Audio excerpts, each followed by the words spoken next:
I'd like to say thank you to the GDevCon team for organising another really good conference, and in particular Jenny as well, who does all the work behind the scenes. So I'm going to be talking about cRIO modules, how they actually work.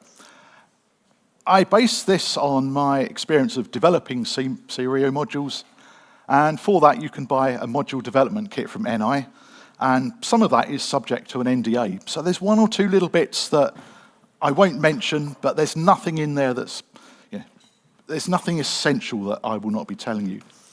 So who am I? I'm someone that's been using LabVIEW for quite a long time. I'm a real fan of STEM. I've spent my whole career STEM, science, technology, engineering, and maths. And several years ago, my colleague Ralph and I, and Antoine, who's around somewhere, we started Angora Technology. And we do a lot of control system development. I like developing LabVIEW code. Those of you that know me, I really don't like developing user interfaces. So this is my strength, all this low-level stuff here. So we'll have a quick look at the agenda here. So we're looking at what cRIO module is, the controller. What happens when you actually put a cRIO module, you plug one into one of the chassis. We'll look at config files, how to make a driver for the cRIOs. Scripting, there's a lot of scripting that goes on, and then building an API, and how to build a module. So what happens, what does a typical cRIO module look like? Well, if you take the case off, you'll end up with a PCB. It's about 70 millimeters high. It has various items on it. So you've got a connector, a high-density 15-way connector that plugs into the chassis, the cRIO chassis. You have some brain on the module. In this case, it's an FPGA. There's an EEPROM that the FPGA actually boots from when it has power applied. And there's a way to program the EEPROM, JTAG programming. There's a configuration EEPROM. The cRIO needs to know this module's capabilities. That comes from the configuration EEPROM. There's a lot of voltage regulation on here for the FPGA. Some LEDs at the front, so you can get some idea of the status, the current status of the module. You obviously need something to connect on the front. And there's a whole load of, in this example, there's a whole load of buffering or drivers, quite a lot on the underside of this module as well. The cRIO controller, I think many of you, if not you've actually used one, you've actually seen them being used. So you have an RT processor that's connected, coupled very tightly to an onboard FPGA. And each of these different module slots, they're all connected to the FPGA. It's not a backplane as such, like PXI or PXI Express. These pins on the backplane connector, they're all connected to individual pins on the FPGA. You probably know that you can hot swap these modules. You don't have to power down your cRIO chassis before you start swapping modules. How does the controller communicate with the different modules? Usually it's via SPI. Depending on the module functionality, the speed of it, it's more usually multi-channel SPI. And that's running at 40 megahertz. So that's like a quick overview of what the chassis is. Quick screenshot of the SPI bus there. It's only showing, well, it's either showing the digital in or the digital out, and the clock there. This is my desk in quite a tidy state when I was testing and developing cRIO modules. I made a little sort of cRIO controller emulator using an Astro Instruments test bench running some LabVIEW code. So I could actually try and test it, find out where I was going right and where I was going wrong. When you power up the cRIO, it can go into different states, or the controller can go to different states and access the cRIO module in different ways. So the cRIO module, you can power it down if you're in You can send an instruction saying, power down slot X, and it will send a signal to the module, say, if you wish, you can turn off some of your functions, turn off some of your physical hardware. The ID mode, the controller needs to know about the module's capabilities. There's a whole table of information that is stored on a local EEPROM, and in ID mode, the controller interrogates the module to find out the module's capabilities. In normal mode, this is where you're using SPI on the whole to transfer between the cRIO controller and whatever the functionality of the module actually is. I mean, there's a whole range of functions, ADCs, DACs, RS485, thermocouple sensors. There's like a normal mode that will access that. Some modules run like a secondary mode, an auxiliary mode as well, generally for providing output to DIO pins and so on. What happens when you actually insert a module? Let's assume your cRIO chassis is powered up. You insert the module. How does the controller know that a module has been inserted? So one of the pins along the backplane on that high-density connector, it has a weak pull-up to 5 volts, and the controller itself is monitoring this pin on all of the module slots. When you plug in a module, it's got a fairly strong pull-down resistor. What happens is when you plug in that module, that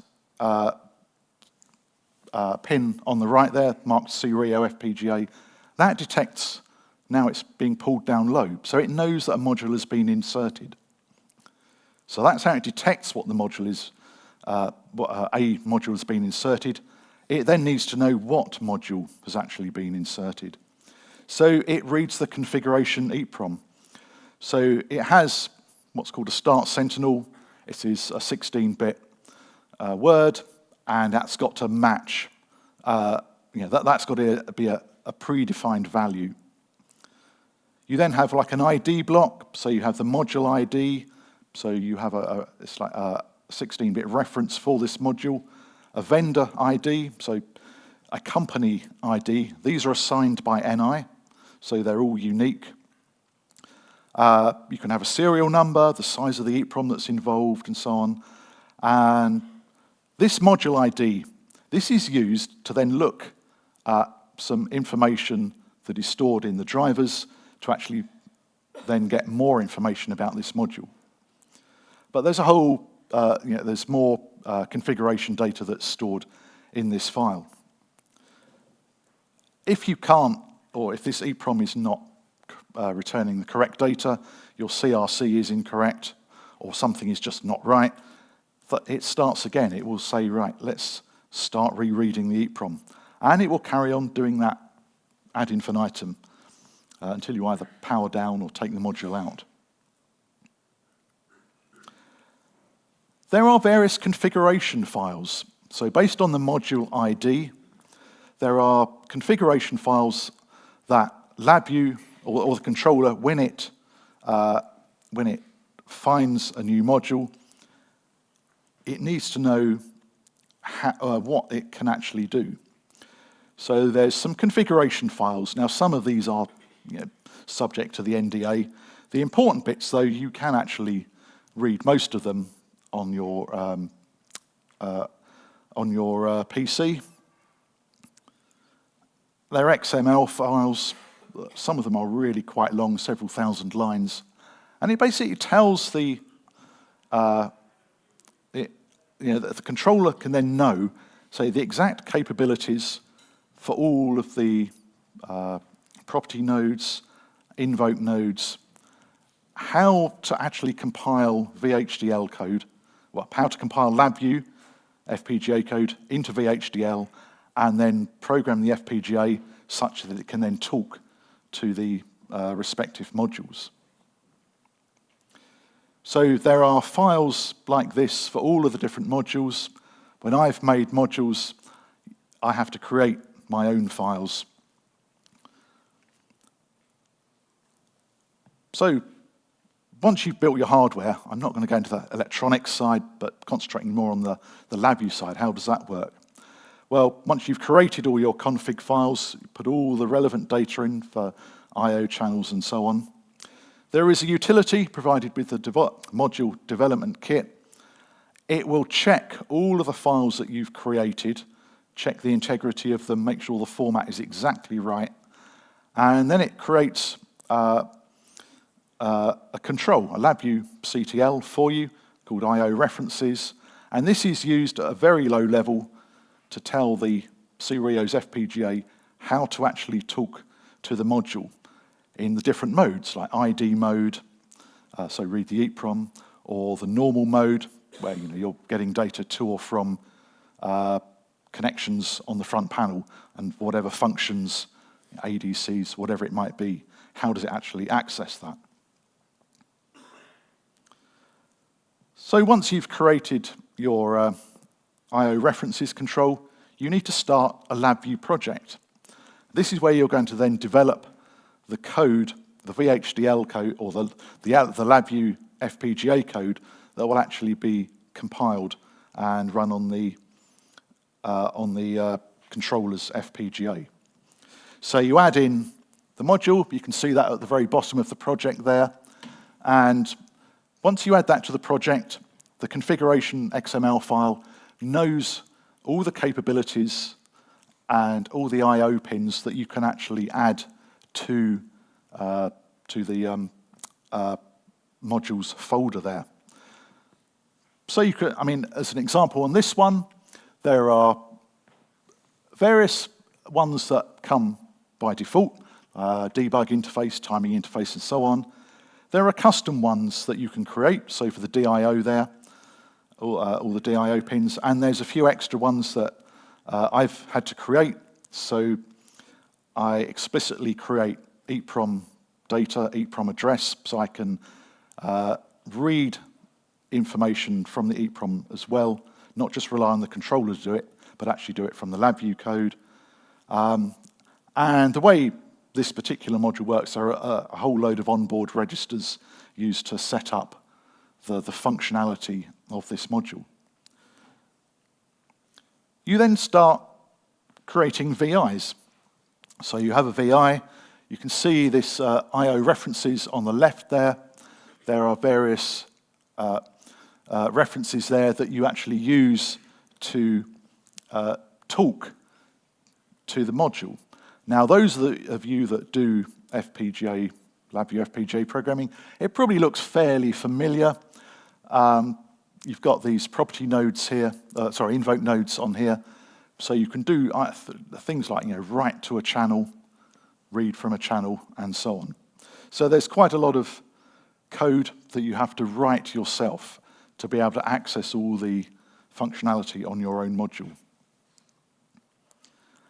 The code there then fits into, say, into a sub-VI there.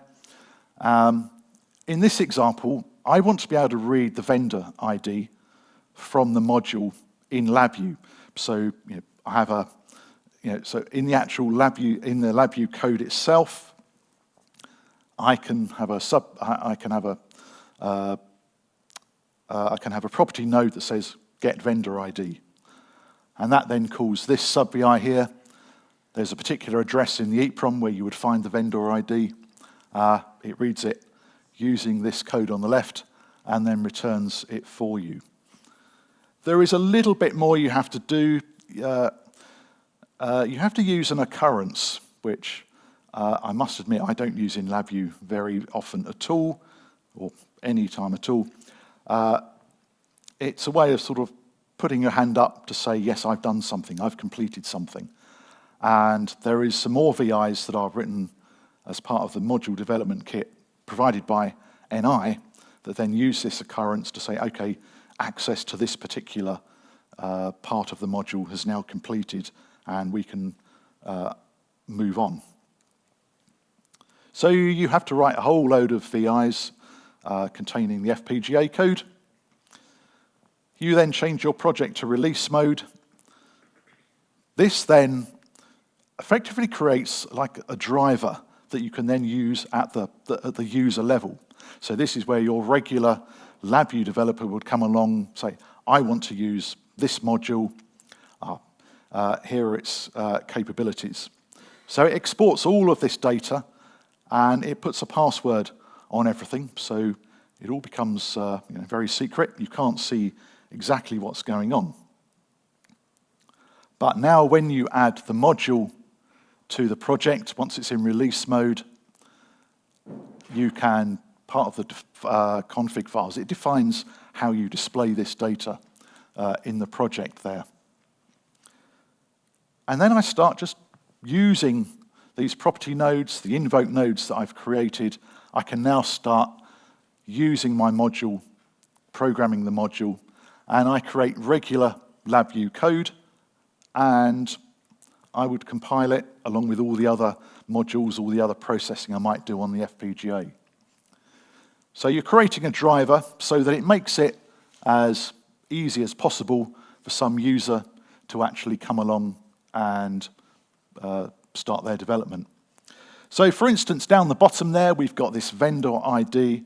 I can place that property node on my FPGA block diagram.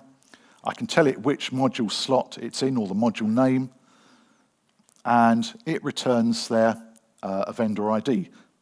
And I can do what I like with that data that comes out there. Now, some of these, if you look at the top there, they're actually invoke nodes rather than property nodes. So these tend to do a more complex action within the FPGA code. So this module here, I'll explain a little bit its functionality later, but it has a whole load of registers on board. And to be honest, at this level, you have to know exactly how the board was made to be able to use it. So I'm kind of the only one in the world that does know how to use it.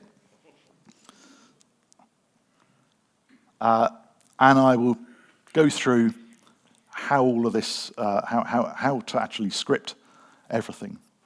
So I place on my block diagram, the developer places on the block diagram a property node or an invoke node to do something. How does LabVIEW know how to compile all this? Well, in the configuration files, it has some properties. So it has a property node called vendor ID. It will then go down the list, and it will find in that file somewhere something like AT2501. That's the ID of our module, and the VI, the FPGA VI that is associated with that. And it has a whole lot more information as well. For a simple property node, you've only got one, in this instance, one output. So you have, so just below where it says, the read vendor ID, the VI name there, the sequence order, so sequence 0, that's the first element in my property node, and that there is only one there, and it chooses whether to have a terminal that it can physically can connect to. Invoke nodes generally have more complex interfaces than a property node. So the corresponding data in the config file there can be really quite long. So you've got your inputs and outputs there. When you press run, or when you run your build spec to compile your FPGA, what happens? Well, LabVIEW will take all of your custom-built property nodes, invoke nodes, and it first of all replaces them on the block diagram. This is all invisible to you, but it will place on the block diagram the relevant parts of the VI that you've written to access at the low level all of the different functions. So in this case, I'm reading the onboard EEPROM. I'm providing it with the appropriate address. So that VI, the snippet of that VI, shows you the sort of the low-level invoke nodes that LabVIEW has provided for you, but you need to tell it, what address are you interested in, and then build 2-byte data out at the end of it to actually then produce the vendor ID.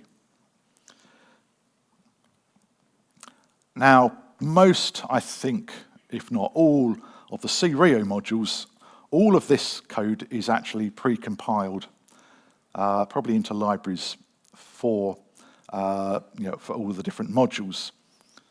But the idea is exactly the same. It's just that NI have sort of pre-compiled a lot of this away already. So you will never, as a user of the driver, you will never actually see the diagram on the left. All you see is the property node or the invoke node. So that's what happens when you start compiling. I tried to make this as easy to use for people as possible. So I don't want to do all of this low-level, or I don't want the developer to do all this low-level coding here. So I've wrapped all of these individual property nodes and invoke nodes into suitable VIs, sub-VIs there. So that's kind of like still at an expert level, but it's rather more user-friendly. So it has all the addressing is automatically set for you. So if you're writing to a particular register of interest, you only have to say what data you want to send it. I've put in the sub-VIs all the addressing for you. But then I want to make it even easier. So at this point, I'll explain what the module does. It's a precision delay card, so it can generate a fiber input, fiber output, and 50 ohm matched digital input and output to a large array of logic that can then generate pulse trains, delays, different pulse widths. It can route signals from the front panel to the backplane, to the FPGA, and back again.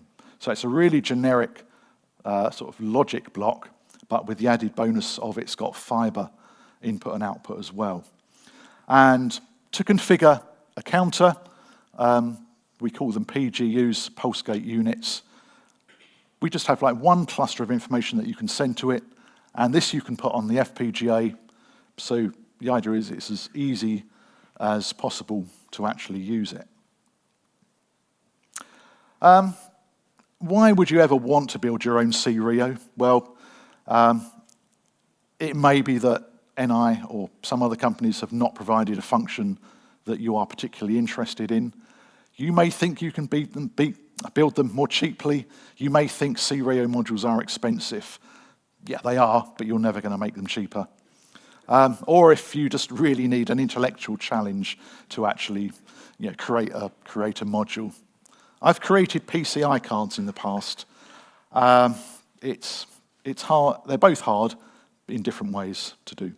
You will need some skills, probably some electronics-based skills. If you've got complex logic on your cRIO module, you probably use an VHDL. You might use a CPU, depends on the complexity.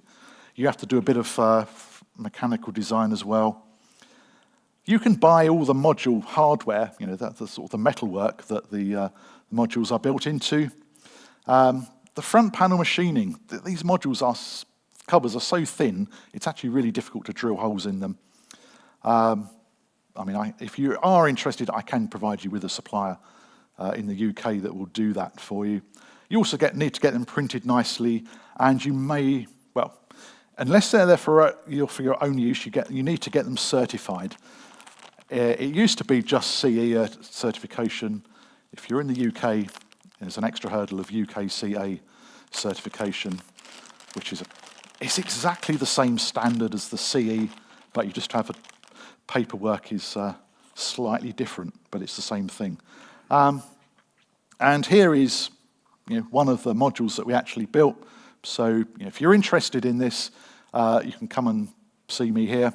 So this module has 50 ohm input and output. It's got 2 fiber in, 2 fiber out, all working at 40 megabit per sec. Well, it actually has a resolution of 10 nanoseconds. So you can do 50 megabit data transfer on the fibers, and it's also 50 ohm matched as well. So if you're in a lab and you require that impedance matching, See my talk from GDevCon 2, I think it was, on impedance matching. You can actually create that. So that's the end of the talk.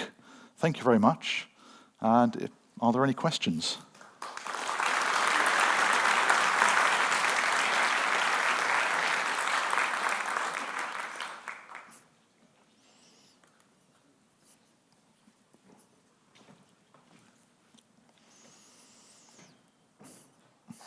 Hey, thanks. Really, really informative talk. Just a question for you. How similar or different is this to the cRIO module development workflow? I mean, that's obviously the interface is completely different.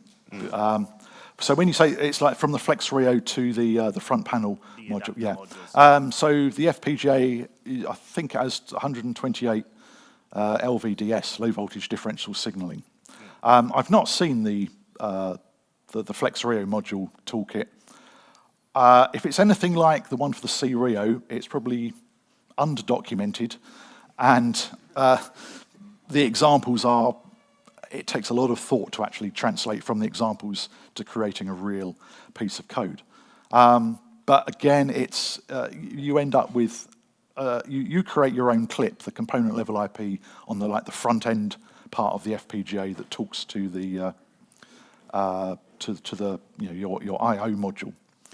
I mean, the workflow, again, I mean, it's a bit similar. You've got to design some electronics on the front and then think how the FPGA is going to interface to that. It really depends what electronics you are interfacing to. So, thank you. A vague answer, but that's what it is. Yeah.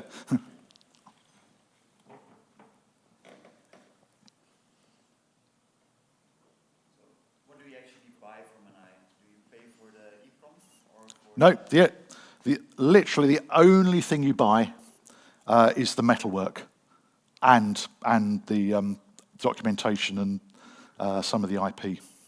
So that's so you can buy the toolkit. You get a few different modules with different standard cutouts, like a 37-way D type. But if you're going to produce modules, yeah, you just literally buy the blue cover, well, the grey cover now, and the sort of aluminium alloy front covers, and you don't even get the screws. So. The screws, I found one supplier because they're this really obscure imperial thread, which it's usual for America to use some imperial thread rather than a nice standard metric one. But if you need to know the screw part, the size, I can let you know. If you've taken one module apart and lost the screws or whatever. Yeah. I was just going to ask, is there similar development options available for CDAC, obviously with slightly more limited functionality? Well, CDAC and cRIO, a lot of the modules are interchangeable. You can plug them into either chassis. In this instance, I don't know how I would use this in a CDAC. I mean, okay, the capability of the module is not really meant for a CDAC, but I'd say if you really want to develop modules for CDAC only, you would probably need to talk to NI. But I don't know. Well, I mean, you could. They're a sector. I mean, they are the same modules, but the CDAC has it all comes in via, I think, I/O variables. You don't get the FPGA access to the module. Thanks. Okay.